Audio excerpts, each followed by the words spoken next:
일단 세무직을 봤는데 세무직의 합격이 발표 나기 전에, 최종 발표 나기 전에 서울시와 지방직 시험이 딱 된 거야.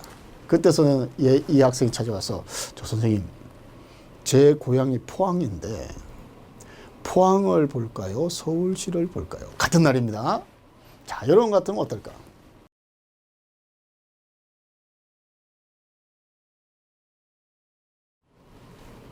반갑습니다. 가죽 옷을 입었던데 이제 점점 날씨가 쌀쌀해지고 있죠, 그죠? 겨울이 다가오고 있는 것이고 이 겨울 동안에 여러분들이 정말 열심히 공부해야 합니다, 그죠? 그러면 아마 다시 따뜻해지는 날 여러분들은 좋은 결실을 얻을 수 있지 않을까라는 생각을 가집니다. 한밤의 데이트. 오늘은 또 어떤 것을 가지고 선생님이 왔을까 한번 잘 생각해 주시고, 가장 좋은 것은 라이브다. 라이브는 여러분들이 다 들을 수 있습니다. 그러나 녹화된 것을 보면 좀 지겨울 수 있어. 중간에 끊길 수 있다는 거예요. 그래서 본방사수하시고 이 시간을 놓치지 말기를 바랍니다. 되죠? 자, 선생님이 이제 잠시만. 네, 포인터가 멀리 있었습니다. 자, 그래서 오늘은 이런 학생들을 만났을 때 선생님이 이렇게 지도에서 이런 결과를 얻었다고 해가지고 얘기를 나누고자 합니다. 됐나요? 자, 그럼 한번 볼까요? 첫 번째.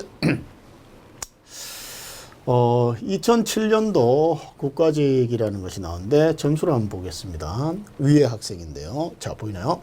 국어 75점, 영어 90점. 자, 포인트가 딱 보여, 그지? 이 영어가 여러분들이 잠시만. 왜 이러지? 네. 잠시만. 네. 자, 됐지? 자, 다시. 국어 75점, 영어 90점이 되겠습니다. 자, 공무원 시험에서 정말 중요한 것이 영어인데 영어의 강점을 갖고 있는 학생이네요. 되나요? 그 다음에 한국사 90점, 행정법 85, 행정학이 상당히 충격적이었는데 45점을 맞았습니다. 그래서 이 학생이 선생님을 찾아와서 선생님, 제 점수가 이 정도인데 어떻게 하면 좋을까요? 라고 했습니다. 17년도 국가직 시험 일반 행정직을 응시해서 떨어지고요. 지방직 대구에 봐서 떨어지게 됩니다. 그래서 불합격을 하게 되죠. 그래서 여기 볼까요? 불합격을 하게 됩니다. 자, 그런데 18년에 선생님을 이제 만나서 고민을 하게 됩니다. 너 어떻게 하면 좋을까? 라는 것을 고민을 했고요. 선생님이 여러분 같으면 이 점수를 보면 어떻게 할래?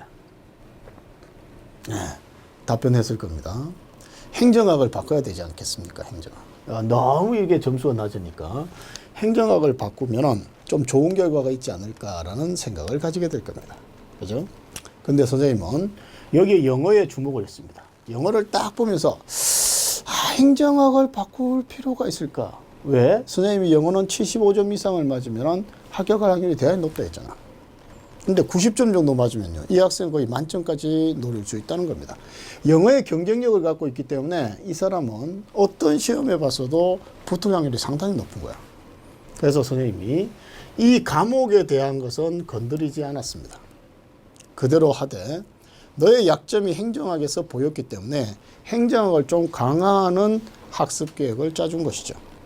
그 대신 이 학생은 응시할 때 조금 세밀함을 가지자 라는 것에 초점을 맞춰서 상담을 진행했습니다. 그래서 2017년에 일반 행정직을 국가직에서 응시했던 것은 이건 상당히 위험하다. 90점 이상의 영어 점수를 갖고 있지만 변수가 있으면 정말 인원을 그렇게 많이 뽑지 않기 때문에 떨어질 확률이 대단히 높다라는 것을 언급하고요. 이것을 살짝 바꿨습니다.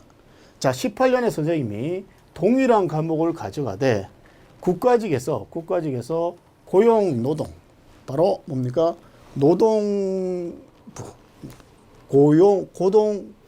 말하면 안 되네. 고용노동직이라는 것에 선생님이 살짝 이렇게 보는 게 어떻겠니? 라고 했죠. 실질적으로 선생님이 그런 게 있었습니까? 라고 말했고요. 그리고 약간 의심하는 듯한 것도 있지만 고용노동부에서 그때 상당히 많이 뽑았거든. 선생님이 일단 있지, 너가 원하는 직렬에 일단 붙기 위한 하나의 과정이다. 일반 행정직에 본다는 것은 그것은 큰 의미가 없을 수도 있다, 나한테. 그래서 선생님이 지속적으로 설득해서 고용노동부를 받습니다. 그리고 이 학생은 여기서 합격을 합니다. 자, 일단 국가직에서 합격하니까 다음 시험 2개 정도가 여유가 생기잖아. 이때는 서울시와 지방직 시험이 달랐거든, 서로. 그래서 그 다음에 대구가 고향이었기 때문에 대구시에 응시하게 됩니다. 자, 응시를 하면서 마음 자세가 바뀌어진 거야. 왜냐하면요, 일단 하나 붙었지. 자, 고용노동부에 붙었기 때문에 만약에 어떻게 돼? 다른 곳에서 지방에서 떨어지더라도 거기 가면 되잖아. 그러니까 저 마음의 침착성을 유지했죠. 그죠? 그래서 이 대구시도 합격하게 됩니다. 자, 그리고 마지막에 서울시가 있었는데 2주 뒤에 서울시가 있었습니다. 이 서울시에서도 자, 2개 붙었거든. 2개 붙었으니까 얘는 어떻게 돼? 어디든 선택할 수 있는 여유가 생기겠죠. 정말 마음 편한 자세로 시험을 보게 됩니다. 그리고 드디어 서울시도 붙게 되었습니다. 3관왕을 이룬 것이죠. 즉 바로 모두 합격한 거죠. 이 학생 어땠습니까? 자, 첫만 살짝 선생님이 바꿔준 거야. 이 첫 번째 일반 행정직을 봤으면 얘는 떨어졌을 겁니다. 왜? 일반 행정직은 저번에도 말했지만 국가직에서 그렇게 많이 뽑지 않거든. 나는 일반 행정직을 준비하기 때문에 그냥 일반 행정직 봐야지. 이게 안 된다고. 그래서 선생님이 합격 가능성이 높은 직렬을 권했고 이 학생은 선생님의 그 말을 귀담아 들었습니다. 그리고 자기는 어떻게 돼? 서울시 공무원이 되는 게 최종 목표였거든. 앞쪽에서 2개의 여유를 가지면서 서울시 합격이라는 그 결과를 얻었고요. 지금 중구청에서 근무하고 있습니다. 가끔 선생님한테 연락하는데 정말 첫 번째 그 국가직에서 고용노동부 붙은 것이 자기 3관왕의 초석이었다는 말을 딱 하면서 선생님 선택이 너무나 좋았습니다 라는 말을 했습니다.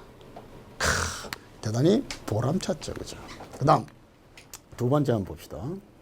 국어 90점, 영어 80점, 한국사 75점, 행정법 65, 행정학 50입니다. 이런 학생이 왔습니다.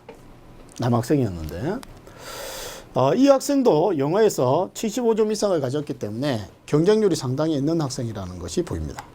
그러면 자, 그런데 전체적으로 봤을 때 18년 시험에서 일반 행정직 응시에서 떨어지고요. 그 다음에 바로 서울시에서 또 불합격하게 됩니다. 그래서 불합격을 하게 되죠. 이 상태에서 선생님을 만난 거야. 19년에 선생님이 이런 거 같은 거 어떡할래? 이 정도 맞으면 행정법, 행정학 과목 선택이 좋습니다. 이때 선생님이 1년 정도 지났잖아. 1년 정도 지났잖아. 가감하게 이 학생한테 야, 이걸 좀 바꾸는 게 어떨까? 이걸 사회로 한번 바꾸자 라고 선생님이 권장하게 됩니다. 이 학생은 고민하기 시작하죠. 왜? 1년 동안 행정법을 했는데 행정학 점수가 더 낮으면 행정학을 바꿔야지. 왜 행정법을 바꾸냐? 근본적으로 가질 수 있는 물음이었습니다. 그래서 선생님이 야, 선택 과목은 자기가 열심히 공부해서 정복할 수 있느냐 없느냐가 아니다. 어디까지 볼 수 있냐? 어디까지 볼 수 있냐? 너는 영어에서 어느 정도 경쟁력이 있기 때문에 정말 어디까지 볼 수 있느냐요? 가능성만 넓혀놓으면 너는 무조건 붙는다 라고 했습니다. 이 학생은 한 3일 정도 고민했나? 그리고 과감하게 행정법을 사회로 바꿉니다. 자, 이 학생은 어떻게 됐다? 국어, 영어, 한국사, 사회행정학이었기 때문에 모든 직렬을 다 볼 수 있는 거야. 모든 직렬을 다 보는 거야. 모든 직렬을 다 보면서 이제 인원을 기다리는 거죠. 어느 정도 인원이 되느냐. 그리고 정말 선생님이 예상한 대로 딱 됐어. 뭐다? 이 2018년에 일반 행정직 와서 떨어졌는데 세무직이 어떻게 됩니까? 바로 사회로 바꾸는 순간 그 가능성이 열린 겁니다.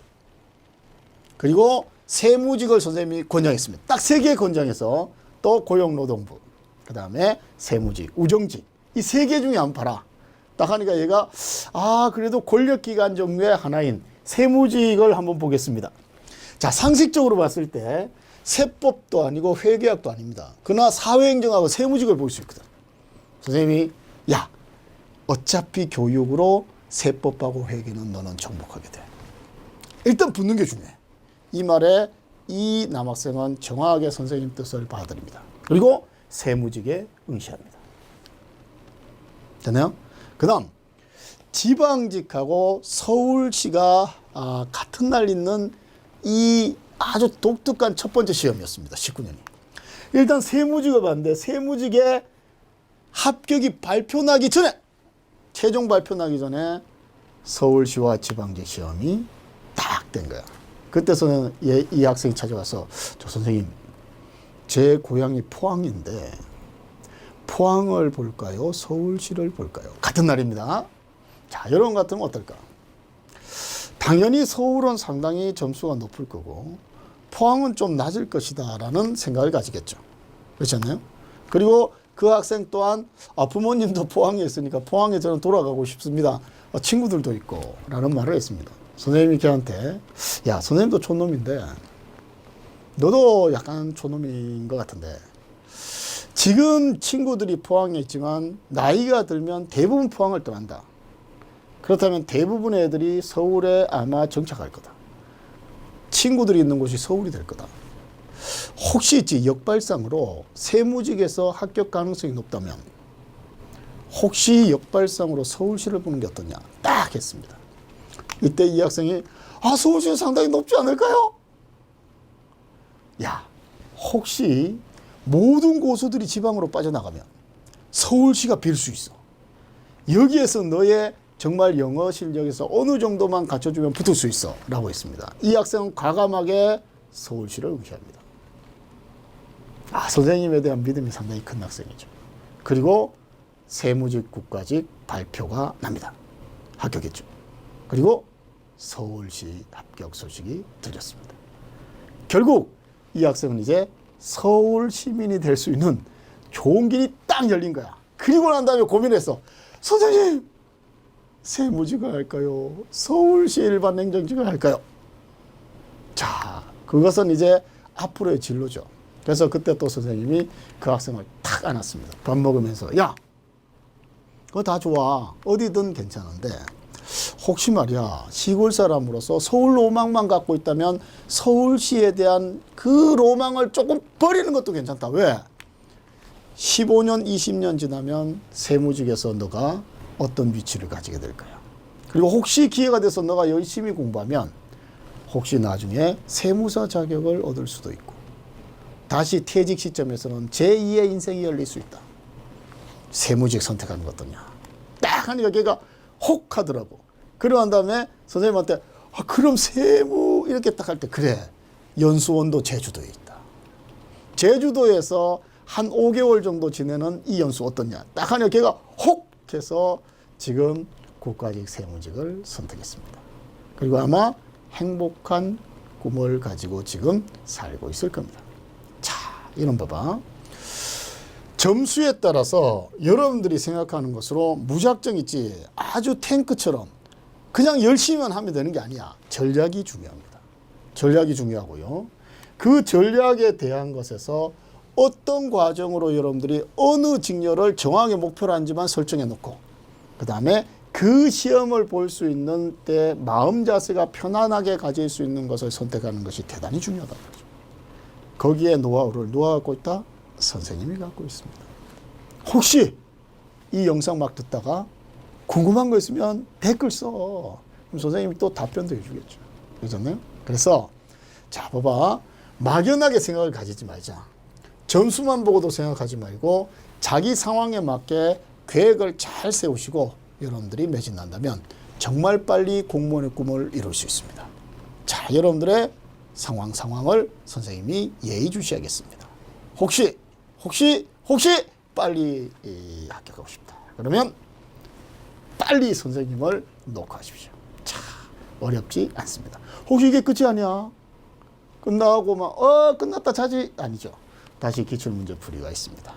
조금만 쉬었다가 다시 만나겠습니다. 안녕.